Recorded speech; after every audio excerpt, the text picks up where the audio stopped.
திருநெல்வேலி போய் அல்வா சாப்பிட்டா தமிழ்நாட்டு மக்களுக்கு அல்வா கொடுத்துட்டார். என்ன பெரிய திட்டத்தை கொண்டாந்து எதையுமே கொண்டாடல. அப்புறம் எங்களுக்கு நிதி கொடுக்கலீங்களா, அப்புறம் உங்களை வெற்றி பெற்று என்ன பிரயோஜனம்? ஆக இந்த கட்சிக்கு யாரெல்லாம் முட்டு கொடுக்குறான்னு பாருங்க. கல்லோட்டின் மூலமாக அதிக வாக்குகளை பெற்று நாங்கள் அதிக வாக்கு வித்தியாசத்தில் வெற்றி பெற்றோம் என்று மமதியில் இருக்கிறாங்க. தமிழகத்தில் நாள்தோறும் சிறுமிகள் முதல் முதிர்ந்த பெண்கள் வரை பாலியல் வன்கொடுமைக்கு ஆளாவது கடும் கண்டனத்துக்குரியது. தமிழகத்தில் சட்ட ஒழுங்கு அடியோடு சீர்கெட்டு விட்டது. இன்றைக்கு தொடர்ச்சியாக பள்ளியில் சிறுமிகளுக்கு ஆசிரியர்களால் பாலியல் வன்கொடுமை ஒரு தொடர்கதையாக இருக்கின்றது. கிருஷ்ணகிரியில் 3 ஆசிரியர்கள் ஒரு பள்ளி சிறுமிக்கு பாலியல் தொந்தரவு கொடுத்துள்ளார். உண்மையிலேயே அதிர்ச்சிக்குள்ளாகி இருக்கின்றன. அதேபோல் கடலூர் மாவட்டம் நெல்லிக்குப்பம் அருகே பள்ளி விடுதியில் 9ஆம் வகுப்பு படிக்கின்ற மாணவி மர்மமான முறையிலே இறந்துள்ளார். அதோடு மணப்பாறை ஒரு பள்ளியிலே 2 மாணவிகளுக்கு அந்த பள்ளியில் இருக்கின்ற நிர்வாகிகள் பாலியல் தொந்தரவு கொடுத்துள்ளார்கள். எல்லா ஊடகத்திலும் பத்திரிகையிலும் வந்து அதிர்ச்சி உள்ள ஒரு செய்தி. வேலூரில் ஓடும் ரயிலில் ஒரு கர்ப்பிணி பெண்ணை தாக்கி தள்ளிவிட்டதில் அந்த பெண் கடுமையாக பாதிக்கப்பட்டு மருத்துவமனையில் சேர்க்கப்பட்டு இன்றைக்கு ஊடகத்தில் செய்திகள் வெளிவந்துள்ளன. அந்த பெண்மணிக்கு கருச்சிதைவு ஏற்பட்டதாக செய்தி வெளியாகியுள்ளது. உண்மையிலேயே மிகுந்த வேதனைக்குள்ள சம்பவம். அதேபோல் தமிழக காவல்துறையில் உயர் பதவியில் இருக்கின்ற ஒரு ஏடிஜிபி அவர்களே தன் உயிருக்கு பாதுகாப்பில்லை என்ற ஒரு செய்தி மிகுந்த அச்சத்தை ஏற்படுத்துகின்றது, மிகுந்த அதிர்ச்சி ஏற்படுத்துகின்றது. ஒரு ஏடிஜிபி அவர்களே இப்படிப்பட்ட அறிக்கை வெளியிடுகின்ற பொழுது, இப்படி தகவல் ஊடகத்தின் வாயிலாக பத்திரிகையின் வாயிலாக வெளிவருகின்ற பொழுது சாதாரண மக்களுக்கு என்ன பாதுகாப்பு இருக்கும் என்பதை மக்கள் அச்சப்படுகின்றார்கள். அந்த அளவுக்கு ஒரு திறமையற்ற அரசாங்கம் இன்றைக்கு செயல்பட்டு கொண்டிருப்பது வேதனை அளிக்கின்றது. சிவகங்கையில் ஒரு காவல் நிலையத்தில் பெண் எஸ்ஐயை தாக்கப்படுகின்றார். காவல் நிலையத்திலே நமக்கு பாதுகாப்பு கொடுக்கக்கூடிய காவல்துறைக்கு இந்த நிலை என்றால் பொதுமக்களுக்கு யார் பாதுகாப்பு கொடுப்பது? அப்படி ஒரு அலங்கோல் ஆட்சி திரு ஸ்டாலின் மாடல் ஆட்சியிலே நடைபெற்றுக் கொண்டிருக்கின்றது. இதையெல்லாம் இந்த அரசுக்கு அவ்வப்போது ஊடகத்தின் வாயிலாக பத்திரிகையின் வாயிலாக வலைதளம் மூலமாக நான் வெளிப்படுத்தி கொடுக்கின்றேன். அதையெல்லாம் கவனத்தில் எடுத்திருந்தால் கூட, அதுக்குள்ள நடவடிக்கை எடுத்திருந்தால் கூட இப்படிப்பட்ட சம்பவம் நடைபெறாமல் தவிர்த்திருக்கலாம். குற்றச்செயல் ஈடுபடுகிறவர்கள் எவ்வித அச்சமும் இல்லாமல் குற்றச்செயல் ஈடுபடுவது உண்மையிலேயே வேதனை அளிக்கின்றது. ஒரு பொம்மை முதலமைச்சர், ஒரு திறமையற்ற ஆட்சி நடைபெற்றுக் கொண்டு இதுவே சாட்சி. அது மட்டும் இல்லாமல் ஈசிஆர் ரோட்டில் ஒரு கட்சி கொடியோட பெண்கள் சென்ற காரை அவர் வழிமறித்து துரத்துவது எல்லா தொலைக்காட்சியில் நாங்கள் பார்த்தோம். இப்படி தொடர் சம்பவம் தமிழகத்தில் நடைபெற்றுக் கொண்டிருக்கிறது. நேற்றை தினம் தொலைக்காட்சியை என்ன பார்த்தேன், 24 மணி நேரத்தில் 8 கொலைகள் தமிழகத்தில் நடைபெற்றதாக. இன்றைக்கு தமிழகம் ஒரு கொலை நடைபெறுகின்ற மாநிலமாக இருப்பது உண்மையிலேயே வருத்தம் அளிக்கிறது, வேதனை அளிக்கின்றது. ஒரு மோசமான ஆட்சிக்கு இதுவே சான்று என்பதை இந்த நேரத்தில் தெரிவிக்க விரும்புகின்றேன்.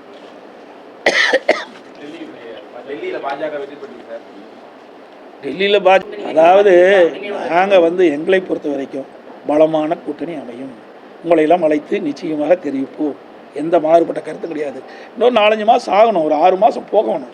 6 மாதம் போனால் தான் அந்த கூட்டணி வடிவம் பெறும். ஏன்னா கூட்டணி என்பது வாக்குகள் சிதறாமல் அனைத்து கட்சியினுடைய வாக்குகளை பெற்று வெற்றி பெற வேண்டும், எதிரிகளை வீழ்த்த வேண்டும். எங்களுக்கு எதிரி என்பது திமுக தான், புரியுதுங்களா? அந்த அடிப்படையில் தான் நாங்கள் சென்று கொண்டிருக்கிறோம். அப்படின்னா வாக்குகளை ஒன்றாக சேர்த்துக்கணும். ஏன்னா திமுகக்காரர் இன்றைக்கு ஸ்டாலினே சொல்லிட்டு இருக்கார், அடிக்கடி எங்கள் கூட்டணியில் அங்கே வைக்கின்ற கட்சிகள்லாம் ஒரே கொள்கையுடன் ஒரே கொள்கையாக தான் எதுக்கு தனித்தனி கட்சி வச்சுருப்பானே.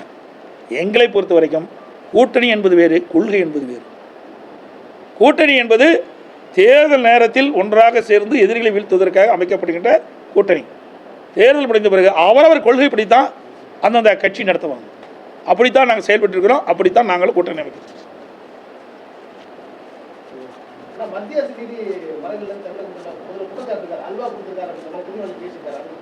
இவர் போய் தமிழ்நாட்டுக்கு அல்வா கொடுத்துட்ருக்காரு. போய் திருநெல்வேலி போய் அல்வா சாப்பிட்டா தமிழ்நாட்டு மக்களுக்கு அல்வா கொடுத்துட்டார். 525 அறிவிப்புகள் வெளியிட்டீங்க. சாதாரண அல்வா இல்லை, பெரிய அல்வாவை கிண்டி கொடுத்துட்டு போயிட்டார்.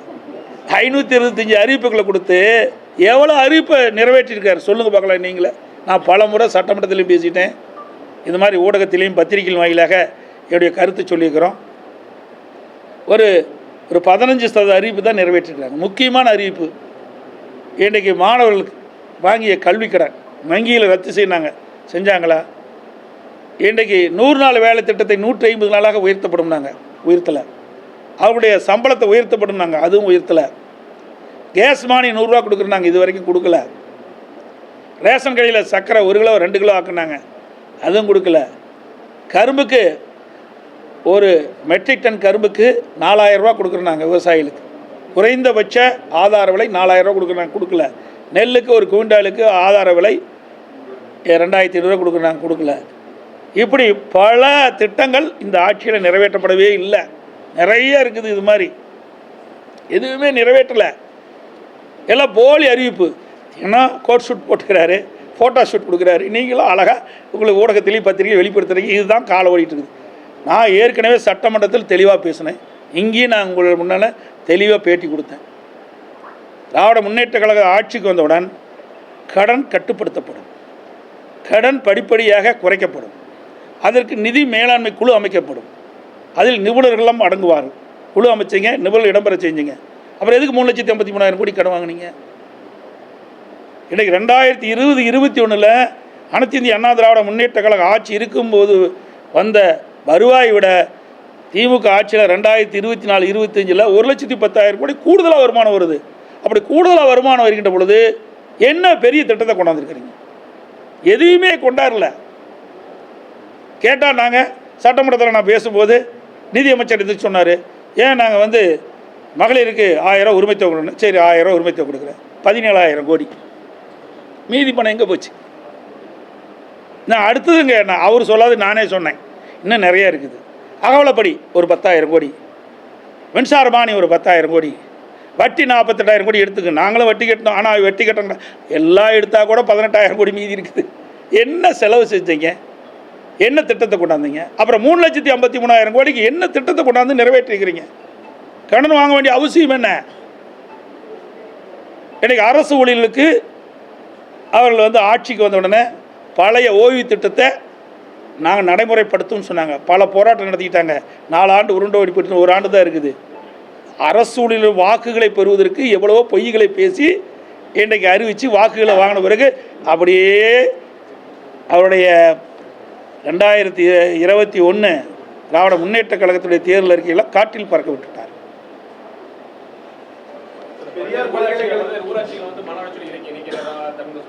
எதுங்க? ஆமாம், அதிமுக சார்பு நாங்கள் எதிர்ப்பு கொடுத்துட்டு தான் இருக்கிறோம். அங்கே இருக்கிற மக்களுடைய உணர்வுகளை புரிந்து மக்களை கலந்து ஆலோசித்து அந்தந்த ஊராட்சியில் உள்ள மக்களை கலந்து ஆலோசித்து அந்த மாநகராட்சியோடு இல்லை நகராட்சியோடு பேரூராட்சி இணைக்க வேண்டும். அதுதான் முறை. பெரியார் பல்கலைக்கழகத்தில் PhD படிப்புக்கான கால அட்டவணையில் புதிய கல்விக் கொள்கை திணிப்பு மாதிரி ஒரு 4 ஆண்டுகள் கல்வி குறிப்பிட்டிருக்காங்க. அதை எப்படி பார்க்குறீங்க? 4 ஆண்டுகளாக அதிகரிச்சிருக்காங்க. அதாவது புதிய கல்விக் கொள்கை மத்திய அரசு கொண்டாந்தாலும் கல்வியாளர்களை கலந்து ஆலோசித்து இதை அறிவித்தால் அனைவரும் ஏற்றுக்கொள்ளக்கூடியதாக இருக்கணும். ஏன்னா மத்திய அரசு ஒரு மாதிரி இருக்குது, மாநில அரசு ஒரு மாதிரி இருக்குது. ஆக மாநில அரசு மத்திய அரசோடு இணைஞ்சு போகிறதில்ல, மத்திய அரசு மாநில அரசோடு இணைஞ்சு போகிறதில்ல. அதனால தான் இப்படிப்பட்ட பிரச்சனை வருது. ஆகவே இன்றைக்கு மத்திய அரசாகட்டும் மாநில அரசாகட்டும் கல்வியாளர்களை கலந்து ஆலோசித்து ஒரு முடிவு எடுத்தால் அனைவருக்கும் உபயோகமாக இருக்கும். ஏன்னா கல்வி என்பது மிக மிக முக்கியமானது. அதில் ஏற்றத்தாழ்வு இருக்கக்கூடாது, யாரும் பாதிப்பு விடக்கூடாது.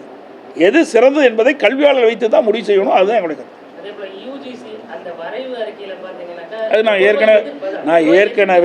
நான் இது குறித்து தெளிவாக அறிக்கை விட்டுட்டேன். அந்த நான் சட்டமன்றத்திலையும் அது குறித்து பேசிட்டோம், எல்லாமே தெரிவிச்சிட்டோம். ஆனாலும் அவங்க யூசிசி ஐடியா இல்லாத மாதிரி தான் அதுதாங்க நாங்கள் எல்லாமே எங்களுடைய கருத்துக்களை ஆழமாக தெரிவித்து விட்டோம்.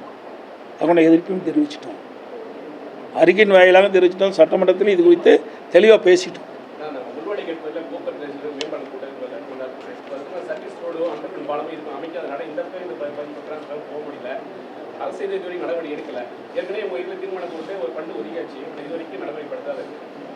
அது அரசாவுடைய கவனத்துக்கு தான். நீங்கள் இத்தனை தடவை மந்திரி வந்துட்டு இருக்காங்க, இத்தனை தடவை நீங்கள் பார்க்குறீங்க. இந்த கேள்வி அவர்கிட்ட கேளுங்கள, என்கிட்ட கேட்ட கேள்வி அவர்கிட்ட கேளுங்க. அவைதான் அரசாங்கம் இருக்குது, நாங்கள் எதிர்க்கட்சியாக தான் இருக்கிறோம். நீங்கள் சொன்ன கேள்வியை நாங்கள் சட்டமன்றத்தில் நாங்கள் கேட்போம். அதிமுக ஆட்சியில் இருக்கும்போது எந்தெந்த இடத்துல போக்குவரத்து நெரிசல் இருக்குதோ அங்கெல்லாம் மேம்பாலம் கட்டணும். எங்கெங்கே எந்தெந்த இடத்தில் மேம்பாலம் வேண்டும், மக்களுக்கு அணுகுசாலை வேண்டும் என்று கேட்டாலும் அங்கெல்லாம் அமைச்சு கொடுத்தோம். அது மாதிரி இந்த அரசாங்கம் மக்களுடைய பிரச்சனை கூர்ந்து கவனித்து செயல்படுத்த வேணும். ஏன்னா இங்கே இருக்கிற அமைச்சர் நான் அங்கே போகிறேன் இங்கே போகிறேன்னு சொல்லிட்டு இருக்காரு. இப்படி மக்கள் பிரச்சனையை நீங்கள் தீர்த்து வைக்கணும். நீங்கள் அதை கேளுங்க சார். இப்போ இருக்கிற மந்திரி ஒத்த மந்திரி தான் இருக்கார், அவரை கேளுங்க, இதையாவது பார்த்து செய்யுங்கன்னு சொல்லுங்கள். ஒன்றுமே செய்யலை. சேலம் ஒரு உதாரணத்துக்கு எடுத்துங்க. சேலம் மாவட்டத்தில் திராவிட முன்னேற்ற கழகம் ஆட்சிக்கு வந்து 4 ஆண்டு காலம் நிறைவு பெற இருக்குது, இன்னும் 3 மாதம் தான் இருக்குது. இந்த 4 ஆண்டு காலத்தில் ஒரு திட்டத்தையாவது கொண்டு வந்தார்களா? எல்லாம் அனைத்து இந்திய அண்ணா திராவிட முன்னேற்ற கழக ஆட்சியில் போடப்பட்ட திட்டத்துக்கு தான் அடிக்கல் நாட்டுறாங்க, முடிஞ்ச திட்டத்துக்கு தான் திறப்புலா காண்றாங்களே ஒழிய இவர்களுடைய ஆட்சியில் இன்னும் திட்டத்தை கொண்டாந்தன்னு சொல்லுங்க பார்க்கலாம். ஆனால் திட்டத்தை அறிவிக்கிறாங்க, அறிவிச்சிட்டு போயிடுவாங்க. ஆனால் செயல்பாட்டு கொண்டாடணும்ல. அதிமுக ஆட்சியில் நாங்கள் அறிவிச்ச திட்டத்தை செயல்பாட்டு கொண்டாந்தோம். ஏற்கனவே திமுக ஆட்சியில் அறிவிச்ச திட்டத்தை நாங்கள் செயல்படுத்தினோம், எதையுமே நிறுத்தலை. அது இந்த ஆட்சி அந்த ஆட்சின்னு பார்க்கல. மக்களுக்கு நன்மை பயக்கக்கூடிய எந்த திட்டமாக இருந்தாலும், அது எந்த ஆட்சி இருந்து மாற்றம் ஏற்பட்டாலும் அந்த திட்டத்தை முழுமையாக நாங்கள் செயல்படுத்தி கொண்டு தான் இருக்கிறோம். மக்களுக்கு பயனுள்ள திட்டமாக இருந்தால். பள்ளிகளில் ஆசிரியர் பணியிடங்கள் நிறைய காலியாக இருக்குன்னு ஒரு பக்கம் தகவல். பட்டதாரி ஆசிரியர்கள் நாங்கள் நியமன தேர்வு எழுதி எங்களுக்கு வேலை கொடுக்கல அப்படிங்கிறாங்க. எதிர்கட்சியாக இருந்து நீங்கள் ஒட்டுமொத்தமாக நிறைய துறைகளில் சுமார் 5 லட்சம் பணியிடங்கள் காலியாக இருப்பதா அரசு சொல்கிறாங்க. இந்த பத்திரிகையிலும் ஊடகத்திலும் செய்தி வந்துட்டு இருக்குது. இந்த ஆட்சி ஏற்பட்ட பிறகு இன்றைக்கு தமிழகத்தில் அரசு சார்ந்த துறைகளில் சுமார் 5 லட்சம் பணியிடங்கள் காலியாக இருக்குது. அதனால தான் இந்த வேலையெல்லாம் தேக்கமடைகிறது. அதையெல்லாம் இந்த அரசு கவனிக்கல. ஏன்னா தேர்தல் அறிக்கையில் சொல்லியிருக்கிறாங்க, அதையும் சொல்லியிருக்கிறாங்க, திராவிட முன்னேற்ற கழகம் ஆட்சிக்கு ஏற்பட்டால் அரசு காலியில் பணிகள் அனைத்து நிரப்பப்படணும். அது நிறுத்தல. ஏங்க எங்களுக்கு மட்டும் நிதி சும்மா அள்ளியே கொடுத்தாங்க, என்ன இருக்குது? எங்களுக்கு மட்டும் எதை கொடுத்தாங்க? கொடுக்க வேண்டியது தான் கொடுத்தாங்க, வேறு எதுவும் கொடுக்கல. அனைத்து இந்திய அண்ணா திராவிட முன்னேற்ற கழக அரசு இருக்கின்ற பொழுது முறையாக மாநில அரசுக்கு என்ன கிடைக்குமோ அதுதான் கிடைச்சிட்டு இருந்தது. புதுசாலாம் எந்த ஒரு சிறப்பு நிதியும் கொடுக்கல. உங்களுக்கு தெரியாது ஒன்றும் கிடையாது. எந்த சிறப்பு நிதியாவது எங்களுக்கு கொடுத்தாங்களா? எதுவுமே கொடுக்கலையே. நீங்கள் நாடாளுமன்ற உறுப்பினர் எதுக்கு இருக்கிறாங்க? எப்போ பார்த்தாலும் 40க்கு 40 நாங்களே என்ன? அப்போ 40க்கு 40 வாங்கி என்ன பண்ண போகிறீங்க? சட்டமன்றத்தில் பெஞ்சை தேய்ச்சிட்டு இருக்கிறீங்களா? நாடாளுமன்றத்தில் நிதி கேட்க வேண்டிய இடம் நாடாளுமன்றம். இங்கே பேசி பிரயோஜனம் இல்லை. இன்றைக்கு நம் 39 நாடாளுமன்ற திமுக கூட்டணி இருக்கின்றார்கள். தங்களுக்கு எந்த துறையில் எவ்வளோ பாக்கி இருக்குதோ அதையெல்லாம் நாடாளுமன்றத்தில் பேசி நம்ம அரசு மத்திய அரசுக்கு அழுத்தம் கொடுத்து அங்கிருந்து நிதி பெற வேணும். அதுக்கு தானே நாடாளுமன்ற ஜெயிச்சு போகிறீங்க. அப்புறம் எங்களுக்கு நிதி கொடுக்கலீங்களா, அப்புறம் உங்களை வெற்றி பெற்று என்ன பிரயோஜனம்? எந்த இடத்துல அழுத்தம் கொடுக்கணுமோ அந்த இடத்துல அழுத்தம் கொடுக்கணும். அதுக்கு தாங்க நாடாளுமன்றம் தனி, சட்டமன்றம் தனி. இது மத்திய அரசு கொடுக்கின்ற நிதி மாநில அரசுக்கு வரவில்லை என்றால் எங்கே நாடாளுமன்றத்தில் அழுத்தம் கொடுக்கணும். வேறு வெளியிடம் செஞ்சால் போதுமா? நாங்களும் இருந்தோம்ல, ஊடக நம்பரில் 10 நிமிடம் நன்றா தெரியும். நான் கூட்டணி இருந்தோம். உச்சநீதிமன்றம் காவிரி நதிநீர் பிரச்சனைக்கு ஒரு தீர்ப்பு கொடுத்துட்டு அந்த தீர்ப்பை மத்திய அரசு நடைமுறைப்படுத்த காலதாமதம் செஞ்சது. உடனடியாக அனைத்து இந்திய அண்ணா திராவிட முன்னேற்ற கழக நாடாளுமன்ற 37 பேர் தொடர்ந்து நாடாளுமன்றத்தில் குரல் கொடுத்து 22 நாட்கள் அவையை ஒத்தி வச்சாங்க. அப்படி ஒத்தி வச்ச காரணத்தினால தான், அப்படி அழுத்தம் கொடுத்த காரணத்தினால தான் உச்சநீதிமன்ற தீர்ப்பின் அதை நடைமுறை மத்திய அரசு பண்ணுது. அது மாதிரி நீங்கள் செய்யுங்க, அப்போ தாங்க நமக்கு நிதி கிடைக்கும். அதாவது கிராமத்தில் சொல்லுவாங்க, பாம்பும் சாகக்கூடாது தடி ஓடிக்கூடாது. அது மாதிரி மத்திய அரசும் பகிச்சக்கூடாது, நிதியும் கிடைக்கணும். அது எப்படி முடியும்?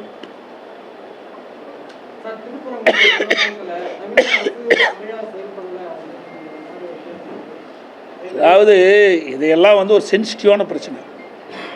அங்கே இருக்கின்ற மக்களை அழைத்து சரியான முறையில் அணுகி மக்களுக்கு எவ்வித பிரச்சனையும் இல்லாமல் ஒரு சுமூகமான ஏற்பாடை செய்ய வேண்டும். அது மாநில அரசாவுடைய கடமை. அதை இவர்கள் முறையாக செய்யவில்லை. இன்னும் பார்த்தீங்கன்னா இந்த மாவட்ட ஆட்சியர் ஒரு அறிவிப்பு கொடுத்துருக்காரு. அதிமுக அவருடைய குழு அமைச்சிருக்கிறாங்க, அதில் கலந்துக்கல, அவரெல்லாம் வந்து கையெழுத்து போலின்னு ஒரு அதுபடி அமைப்பே ஏற்படுத்தலை. ஒரு கிராமத்தில் போய் அங்கே இருக்கிற கட்சிக்காரெல்லாம் கூப்பிட்டு பேசியிருக்கிறாங்க. அதுதான் ஒரு குழு அமைக்கின்றா ஒரு சென்சிட்டிவ் பிரச்சனை. எங்கள் கட்சி சேர்ந்த அதிமுக சட்டமன்ற உறுப்பினர் ராஜன் செல்லப்பா இருக்கார். அவர் கட்சியுடைய மாவட்ட செயலாளர். இன்றைக்கு கட்சியுடைய பிரதிநிதி கொடுக்கணும்னா மாவட்ட செயலர் கூப்பிடணும்ல, இல்லை அது எம்எல்ஏவாவது கூப்பிடணும்ல, கூப்பிட்டு கருத்து கேட்கணும்ல. எதையுமே கேட்காத அந்த மாவட்ட ஆட்சித்தலைவர் அதிமுக சேர்ந்த நிர்வாகிகள் கையொப்ப முடியலை. தவறான கருத்து. அப்படி குழுவே கூடலையா? நான் கேட்டேன்.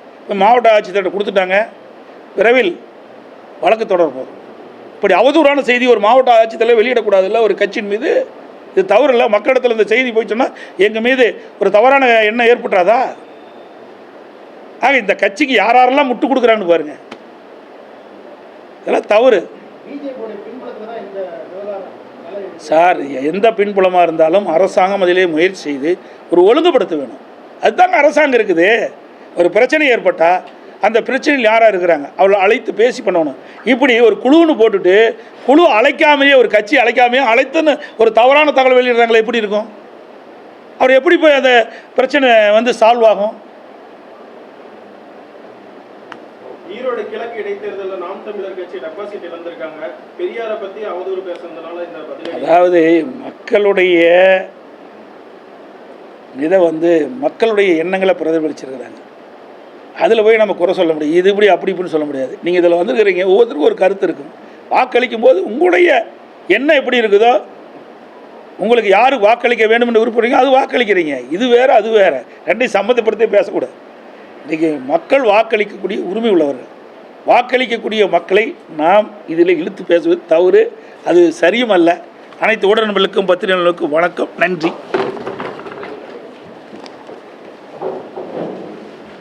இல்லை யாருமே களத்தில் இல்லையே, இது வெற்றி இல்லையே, இது போலி வெற்றி. அந்த போலி வெற்றி கூட அங்கே இருக்கிற வாக்காளர் ஓட்டுகளை வீல திமுக போட்டாங்க. எங்கள் கட்சி நிர்வாகிகள் ஓட்டை பல ஓட்டை அவிலே போட்டாங்க. என் ஓட்டு போட போகல. கடைசியில் பார்த்தா எங்களுடைய முக்கிய பொறுப்பாளர் ஓட்டையே திமுககாரர் பதிவு செஞ்சுருக்கிறாங்க. ஆக கல் ஓட்டின் மூலமாக அதிக வாக்குகளை பெற்று நாங்கள் அதிக வாக்குகள் வித்தியாசத்தில் வெற்றி பெற்றோம் என்று மம்மதியில் இருக்கிறாங்க. 2026 அதே சட்டமன்ற தொகுதியில் என்ன நிலைமை ஏற்படும் என்பதை அந்த காலகட்டத்தில் நாங்கள் சொல்கிறோம். 2026 அதிமுக ஒரு பலமான கூட்டணி, நிச்சயமாக பலமான கூட்டணி அமையும். அது தேர்தலுக்கு இன்னும் 13 மாதம் இருக்குது. ஏங்க இப்போ எப்படி தேர்தலில் சொல்ல முடியும்? 5ல் 1 பாகம் இருக்குதுங்க. 5 ஆண்டு என்று சொன்னால் இன்னும் ஓராண்டுக்கு மேலே இருக்குது. மார்ச் மாதம் தான் அறிவிப்பாங்க. பிப்ரவரி மாதம் தானே 13 மாத காலம் தேர்தலுக்கே இருக்குது. தேர்தல் நேரத்தில் நல்ல வலிமையான கூட்டணி அமையும். கவலைப்பட வேண்டியதே இல்லை. எப்படி வெளியில்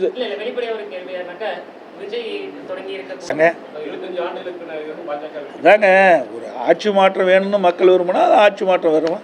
தமிழகத்திலே ஆட்சி மாற்றம் வருவதற்கு விரைவாக இருக்குது. நீங்களாம் பத்திரிகையால் ஊடகம்லாம் உண்மை செய்தி வெளியிட்டீங்களா எங்களுடைய ஆட்சி தானாக மலர்ந்துடும். திமுக அங்கம் வகிக்கக்கூடிய அந்த இந்தியா கூட்டணி அங்கே ஜெயிச்சு அது வந்து ஒரு காங்கிரஸ் வந்து ஒரு இடத்துல கூட ஜெயிக்கல அப்படிங்கிற ஒரு நிலைமை வந்திருக்குது. இந்த இந்தியா கூட்டணிக்கு மக்கள் சமத்தி அடி கொடுத்துருக்கான்னு தான் பார்க்கணும். இந்தியா கூட்டணியில் ஒற்றுமை கிடையாது. எல்லாமே அதிகாரம் நிறைந்தவர்களாக இருக்கின்ற காரணத்தில் விட்டு கொடுக்கின்ற மனப்பான்மை இல்லாத காரணத்தினால மக்கள் மீது அக்கறை இல்லாமல் நாடாளுமன்ற தேர்தல் வெற்றி பெற்ற என்ற ஒரு மமதியில் இந்தியா கூட்டணி இருக்குதா இல்லையாங்கிறதே சந்தேகமாக இருக்குது. இப்போ இந்த தேர்தல் மூலமாக இன்றைக்கி அந்த தேர்தலில் காங்கிரஸ் கட்சி வாங்கிய ஓட்டுகளை பார்க்கின்ற பொழுது மிக மிக ஒரு மோசமான நிலைக்கு காங்கிரஸ் தள்ளப்பட்டுக்கின்றது. இன்றைக்கி இங்கே இருக்கிறவங்க தான் இந்தியா கூட்டணி தூக்கி பிடிச்சிட்டு இருக்கிறாங்க. மற்ற மாநிலத்தில் இருக்கிறவங்க எல்லாம் நாடாளுமன்ற தேர்தலுக்கு தான் அது பொருந்துன்ட்டாங்க. மேற்கு வங்க முதலமைச்சராகட்டும், இன்றைக்கு அந்த இந்தியா கூட்டணியில் அங்கமைக்கின்ற கட்சிகள்லாம் நாடாளுமன்றத்துக்கு தான் இது பொருந்தும், சட்டமன்றத்துக்கு பொருந்தாதுன்னு சொல்லிட்டாங்க. அப்படின்னா அந்த இந்தியா கூட்டணி எப்படி ஒற்றுமையாக இருந்து செயல்பட்டு அதில் வெற்றி பெற முடியும்? அதனால் அந்த வாய்ப்பே இந்தியா கூட்டணிக்கு இனி அந்த வாய்ப்பு இல்லை என்று நான் நம்புகிறேன்.